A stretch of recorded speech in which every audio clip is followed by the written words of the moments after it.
Now, the Senate Majority Leader may want to check his arrogance at the door, because shortly after making those comments, a bombshell was dropped by none other than Texas Senator Ted Cruz. I will do everything necessary and anything possible to defund Obamacare. A filibuster? Yes, and anything else, any procedural means necessary. Listen, this is the most important fight in the country, and it's easy to focus on the political back and forth. And as you just heard, the filibuster is now on the table, so here's where we stand. Despite the fact that 7 in 10 Americans have reservations about Obamacare, the President and House Democrats refuse to even consider making any changes to the law. As a result, a government shutdown hangs in the balance. Why? Because the administration refuses to just sit down and negotiate with anybody they disagree with. Well, at least anyone here in America. What I haven't been willing to negotiate, and I will not negotiate, is on the debt side. I'm just going to have to reiterate, John, the President's made clear he's not going to be negotiating over the debt limit. Look, the President's been very clear.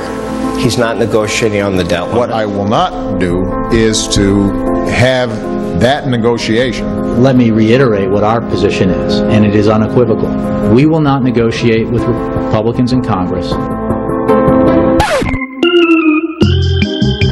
He will certainly meet with Putin. I did discuss this with President Putin. This is something that is not new. I've been discussing this with President Putin for some time now. We're going to work with the Russians. Mr. Foreign Minister, we are serious, as you are, about engaging in substantive, meaningful negotiations. We are prepared to negotiate in good faith, in mutual respect. For decades, the White House, the Congress, have used the debt limit to find bipartisan solutions on the deficit and the debt.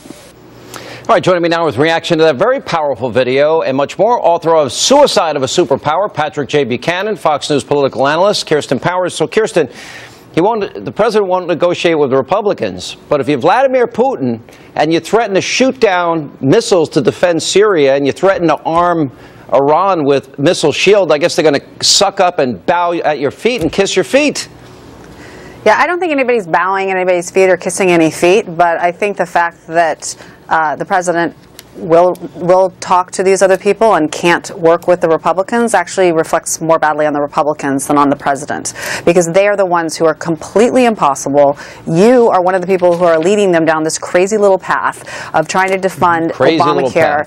Yes, which does not have defunding Obamacare does not have the support of the majority of the country, contrary to what Republicans keep on saying. As a tiny minority of people actually want to defund Obamacare. Sometimes it hasn't even launched yet, Sean. And it's a non-starter, and it should be a non-starter. Well, if you read the CBO report, it's going to lead us into bankruptcy, just that came out this week, number one. Number two, you know what, sometimes life is not seen, Kirsten, through the political prism of whether or not people are going to get reelected. Sometimes, I don't see it that way at all. I think it's actually healthcare for those of us that believe in healthcare. Limited government actually view this as a pivotal moment. Either this party is going to stand in contrast to what the president's offering, which is $7 trillion in debt and health care we'll never afford, or we won't. Pat. Hey, Sean, look, this Obamacare appears to be the one red line that Obama will go to the wall to defend. But look, let me see what is going on here. The Republican House is going to pass a continuing resolution for the entire government, and Obamacare is not in it. Obamacare, according to Senator Max Baucus, a Democrat, is a train wreck on the American economy. What Barack Obama is saying is, I will shut down this government with my veto if you don't send the money for that train wreck with it. Now let me ask Harry Reid a question. He says we won't take anything that doesn't have Obamacare. Suppose the House passes a continuing resolution for the Pentagon and sends it over to the Senate. Will they block that too? Good question. Kirsten? I just think that the premise, the idea that it's okay for the Republicans because the fringe of their party doesn't like Obamacare, that it should be okay for them to defund it and hold up and try to pretend that it's the president that's shutting down the government, when in fact we know perfectly well who will be shutting down the government. It's the Republicans. It's just this weird game that you guys are playing. I don't even understand it. It hasn't even launched yet. All right, how can you say the Republicans are shutting down the government when they pass a continuing resolution for the entire government, put it on the president's desk, and it's lacking one thing, Obamacare, and he vetoes it. Who shuts down the government? Who's guilty of extortion?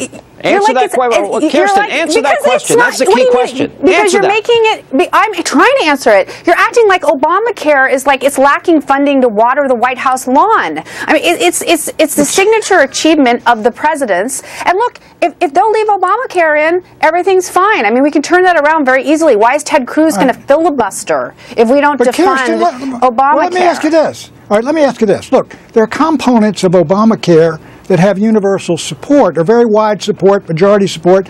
There are aspects of it that people don't want. And what the Republicans are saying is, we're not going ahead with the train wreck, and after you get this continuing resolution, fund the government, Pat, let's discuss what parts we keep and what we dump. Pat, even among in the Pew poll that just came out, among the 53% of people who said that they don't like Obamacare, only 23% of those people said that you should defund it. That's among people who don't like it. Hey, Kirsten, okay? I mean, I'm sorry, 70%. I mean, There's another poll. No, let me finish. 23% of the whole population. So 50% of them, 23% of the whole population said defund Obamacare. Kirsten, if you believe you're doing the right thing, and these Republicans are willing to stand up and take the tremendous heat they're going to get, and they believe they're doing the right thing, shouldn't you do that without calling Mr. Pugh about his poll? That's not why they're doing it, Pat, and I think you know that. They're doing it because they're afraid of not getting reelected. Don't you agree that they do believe Obamacare is terrible, it's not worth passing, it's not worth enacting? And that, I think they believe everything that Obama does is terrible. All right, well, I'll give you that. Kirsten, stop with the ad hominem. Let me ask you a simple. It's not ad hominem. It's the truth. Let me ask you a question. There have been 19 delays. There have been carve-outs for government employees. There's been carve-outs for big business. There's not carve-outs for the American people. The president said it would cost under $900 billion. It's now over $3 trillion and going higher every single day. And the president said we'd pay less. We'd save $2,500 a year. That's not true. He also said that we'd be able to keep our insurance. Today, Walgreens said 160,000 employees will be put in the exchanges. None of his promises are true. None of the way he sold this turned out to be the way he said. Now, if you're an intellectually honest Democrat, then tell me, why shouldn't the people reject, considering we now know it's not true? Well, you can ask that question. I'm just telling you the people haven't rejected it. I'm asking you. This is the thing that people, I don't think they should reject it because I don't think it's even launched yet, so I don't know how it's already spent $3 trillion. Have you seen the actuary numbers? It's not, no, that's a projection, but listen, it hasn't even launched yet. I want people who don't have health care to have health care, and I think that it was passed by a majority of Congress, and I'm sorry that the Republican Tea Party people don't like it, but they don't have a right to hold up the government hostage. Let me agree with you. Let me agree. I think that people don't have health care should get it. I mean, there's a lot of aspects that are very good. But if you saw Obamacare and it was up there in the House now and the Senate, and you were a Democrat in there, wouldn't you say, look, we found out that there are things wrong with this, there are real problems with it, it's not right in this aspect. And I'd say let's try and fix it. Exactly. So why don't you go back and fix it?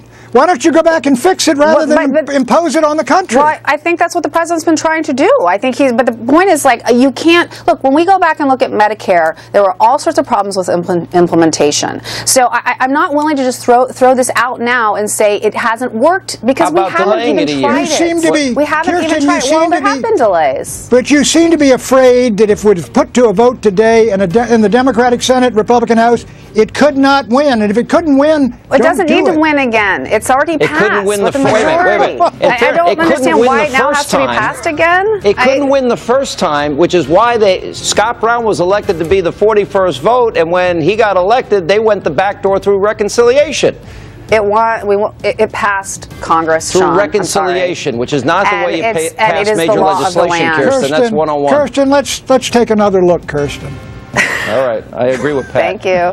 Pat, I have a message for the Republicans. Hold the line. Let the government, let Obama shut down the government. Let the chips fall where they will.